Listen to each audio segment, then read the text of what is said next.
What up, peeps? Tony Baker here, back with another movie review. This time I'm reviewing 28 Years Later. You see what they did with the title? You know what I'm saying? Originally, it was 28 Days Later. And it was like, hey, man, the next one, it's going to be weeks. And 28 weeks later. And then now, they like 28 years later. I'm like, oh, I see what you did there. It can get confusing if you're not really paying attention. Because you're going to be like, hey, let's watch 28 weeks later. And you're going to think you're watching 28 days later. But then you really wanted the years later. And then you don't know what you're watching. So it can get confusing. That's why I always say 1, 2, 3, 4, 5, 6, 7, 8. I know as creatives you don't want to bail out like that. But let's call it what it is. 28 Days Later, 1, 2, and 3. That's what we're doing. Danny Boyle is back on the directorial tip. Alex Garland is back on the writing tip. And we back yet again. This time it's 28 years later. Now, spoiler alert. This is a spoiler review. All right? So I'm gonna give you just a little quick at the top. And then to stick around, you got to fast forward to the end of the video to see how many saxophones I give this movie. All right? But it's essentially about a quarantine island in the British Isles that they've been quarantined. So they just out there surviving, you know what I'm saying, living off the land, you know what I mean? And they got a little causeway that kind of fills up and then it kind of depletes. So you can kind of walk to the mainland, but they got zombies on the mainland. So it's sketchy. But they are quarantined there. So they pretty much stuck. So you got Jamie and his son Spike. And the mom, Isla. Isla's like sick, like she's not doing well physically, mentally. Jamie, played by, Aaron Taylor Johnson, and his son Spike, he's 12 years old. He's about to do his like little rite of passage and be like, taking you out for your first like hunt to become a man, you know what I'm saying? Bow and arrows, because they got the bow and arrows to protect themselves against the rage-filled zombies, if you will, the infected.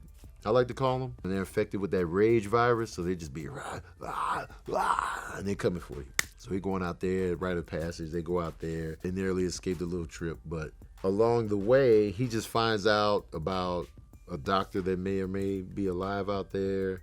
And he's having some qualms with his father on, about the mom, like, because Spike, he wants his mom to get better. He's seeing the dynamic and the toll it's taking on the dad trying to take care of her, and like he wants to heal her. And he's like, yo, if there's a doctor out there, come on, man. And he's like, nah, man, that doctor's crazy, he's weird, he's doing this, he's doing that. And so it's just like all of these dynamics, and Spike is just like, I'm trying to get my mom better, man. So he like goes out on the quest to enlist this doctor's help to make his mom better. He's 12. So that's essentially the heart of the story of 28 Years Later is like, is very like, so it's not about society at large and how they're going to survive. And like, it's really just a very personal story about a son that just wants to, get his mom the help that she needs. And in these desperate situations, he still wants to be like, yo, man, I'm trying to heal mom. And this is a 12-year-old. He's pretty much been raised on the quarantine island. So he doesn't even know about the outside world because, Europe got hit hard with this virus. So that's essentially the plot and the storyline. But on the spoiler alert, spoiler tip, stay away from this video from henceforth.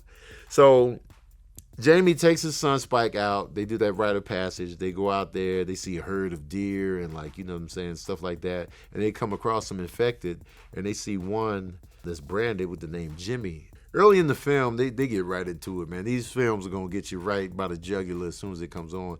They show like a family trapped in a house.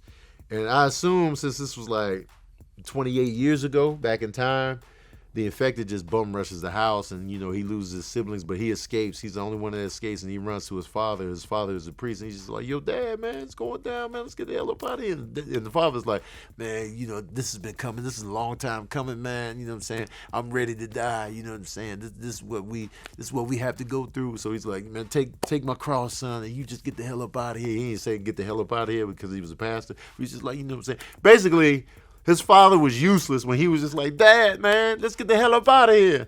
He's like, man, and this is the Scottish Highlands, so they got the accents that I don't have. But he's just like, man, you know what I'm saying? Go on, son, go. How you gonna tell your son, be well, man? Get the hell up out of here, man. I'm gonna just succumb to the zombies. I'm like, bro, this is for God. This is God's work. He just lets the zombies take him, and the boy hides, and he just goes off. And then fast forward to 28 years later, and so they see a zombie branded in there, and then it's like they narrowly escape because the infected are coming. You know what I'm saying? He's trying to get his weight up on the bow and arrow tip, and his father was like, "Yo, you did great." He was like, "Nah, I messed up, Dad." He was like, "Man, you did fine, man. You shot that one zombie in the thigh." You know what I'm saying? Because you're supposed to aim for the head or the heart to take the zombies out, quick. And so he's trying to teach him that. They were hiding in this house. And there's this thing called the alphas. Now, the alpha zombies are the ones that are smarter and bigger and faster, and so they're more intelligent. And so those are the ones that they have to look out for. The alphas are crazy. They butt-ass naked. So, you know what I'm saying? If full frontal nudity bothers you, then just be ready for some dicks, okay, going in. So they narrowly escape an alpha when they come back to the base, and upon the return, Spike saw that there was a doctor out there, and so he's like, yo, there's a doctor out there. What's up? He wanted to know more, and his dad was just kind of like, man, watch out, man. We celebrating your rite of passage. Let's just party tonight. And he saw his dad, like, with another woman. And so he was just like, oh, what is this? And mom is sick, and this is what you doing out here? You know what I mean? And so he saw that. So that really rocked his world. And so now he's just like, you know what? Let me just focus on me, mom, and getting her the help that she needs. And so he's looking at his father sideways now, because you could tell they had a good relationship, but he saw the weight that was taking a toll on his dad, trying to care for his mom that was clearly out of it but in it sometimes. And so they don't know what's going on. And so he's like, yo, do you want mom to die? Because I seen you with old girl at the party, you know what I'm saying? And then are you tapping out? He's like, no, man, where is this coming from? Man, tell me about that doctor out there. And he's like, man, that doctor's crazy. He be burning bodies out there. We seen him one time 15 years ago. He was burning bodies. So we was just like, yo, man, we ain't rocking with the doctor. Fair. If you see a random doctor burning bodies, throwing them in the furnace, I'm not going to be like, hey, so nice place you got here. I might be a little skeptical. And so he was just like, nah, man.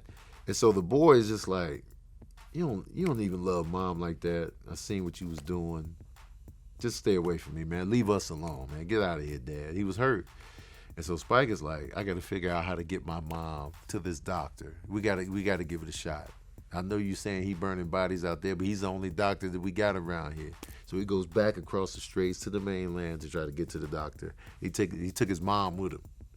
And so mom's is in and out mentally. Like sometimes she'll just check out and she'll know what she's confused. But sometimes she's like, all right, where we at? There's also like a quarantine patrol that gets washed up ashore because they boat almost sank. So it's like 3 of them, and they encounter the infected, and then one of them survives the attack. When Spike and his mom are under attack, the last remaining soldier helps them out. He's a dick, but he's somebody. And the mom is like, oh, he's a dick, like when she came out of it. And so they're just trying to get through and avoid big alphas, and there's a pregnant infected person, and she delivers, and the mom delivers the child, and he's just like, what the hell are you doing? And Eric is freaking out, and then the alpha comes and rips his head off, and the spine included, and it's just like, so now they running with the fresh, could be infected baby, but the baby's pure, so they're just like, man, we got the baby, my mom, I got the bow and arrows, you know what I'm saying? It's crazy, it's going down. And then, so they trying to navigate all this, and then they finally get to the doctor, they got the baby in tow, mom's is there, because the doctor helps them avoid that alpha. And the doctor's played by Ray Fiennes. Ray Fiennes is like one of my favorite actors working, man. He always delivers. His versatility is crazy. And he's a doctor covered in benadine, iodine, or benadine. Whatever they use on me when I got a vasectomy and they had to look like barbecue sauce. It looked like it's seasoned to perfection. He got that all over his body because he said the virus doesn't like that too much. It's like a prophylactic. And he finds out that the doctor is not this scary person that his dad thought he was. He was just like, yeah, man, it was so many infected. I just been burning the bodies, and I honor them by putting the bones up, the skulls, and all of that. And so, he's just like, and he's telling him like, is that why you're here? Because of the baby? He's like, nah, my mom is sick. And so he does an investigation, and he checks her out, and he feels the tumors on her, and she has cancer. And so part of that is the mental breakdown. The cancer is metastasized, and so that's why she's having these mental episodes. And so she don't have much time. And so, the boy is just done. And side note to the actor that plays Spike, he did a phenomenal job. Like, he did a really good job. And apparently this is like, I think his debut kind of. And he did a phenomenal job. Like, this kid was like, I felt this kid and what he was doing. So they just have a moment to where, and she pretty much just wants to go out on her own terms, and the doctor's like, this is what you want. So he takes her down, he takes her out, and then, throws her in that oven and brings the skull, because the skull is just like, he respects the skulls that he has piles up to, respect the dead. And so he loses his mom on this quest, but he still keeps the baby. He goes back to the base. He just leaves the baby there, and he writes a note to his dad, like, Dad, I ain't ready to come home just yet. So I'm going to be out here living off the land, you know what I'm saying? I just got to find myself, man. No disrespect, you know what I'm saying? And Pops is like, yo, man, he left a note, man. He trying to get him, but the little waterway filled up, so he couldn't run after him. At the end, he's coming across some infected again. He's got his bow and arrows going down, and he comes across these wild-looking cats with blonde hair. It's just like, they got on, like, sweatsuits. He's like, hey, kid, looking like you can handle yourself. Would you care for some help? And they're like, sure. And then they just do this wild zombie killing, display. And it turns out that kid is Jimmy, the kid from the very beginning of the film. And that guy is played by the guy that played Remick in Sinners. I was like, yo, man, okay. And so it's a great cast. You got Aaron Taylor Johnson, Jodie Comer plays the mom, Isla. Jack O'Connell is the dude from Sinners. And Alfie Williams is the kid. So Alfie Williams, I got to give him a shout out, man, because he's 14. He did a great job, man. But forget all that, man. I want to say this too. Wherever they shot this, I don't know if they really shot it in, Scotland or parts of England, English Isle or whatever. Beautiful on the green tip.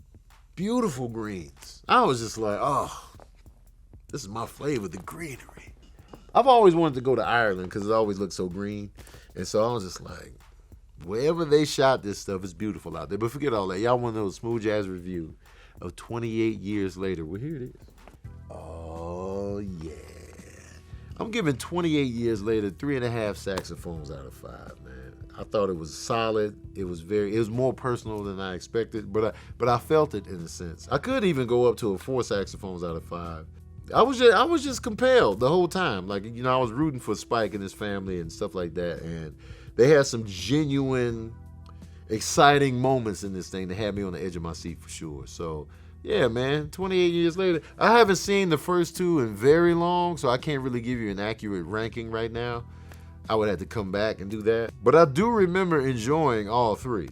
So, if I remember 28 weeks later, I know I like the first one, but 28 weeks later, I remember enjoying that too. So, might be an undefeated franchise so far. So, there's that. And they made the infected pretty interesting too with this alpha introduction. Gives a little element there. It's nice. And I like it when you can kind of hang with the zombies a little bit. World War Z, I just felt like it was against all odds. There's no way you're making it. But this, I feel like you have a fighting chance, depending on how many there are. Forget all that, man. And I want to know, too, if I would be butt-ass naked as a zombie. I feel like I would be dressed. Even as a zombie, I'd be like, and I'd put some clothes on. At least bottoms. I can't be out here, everything out. I'd be like, shorts. Hopefully, as a zombie, I would have on shorts, some little sneakers, and a tank top. But if I ever turn into a zombie, you see me butt-ass naked, let me apologize in advance, man.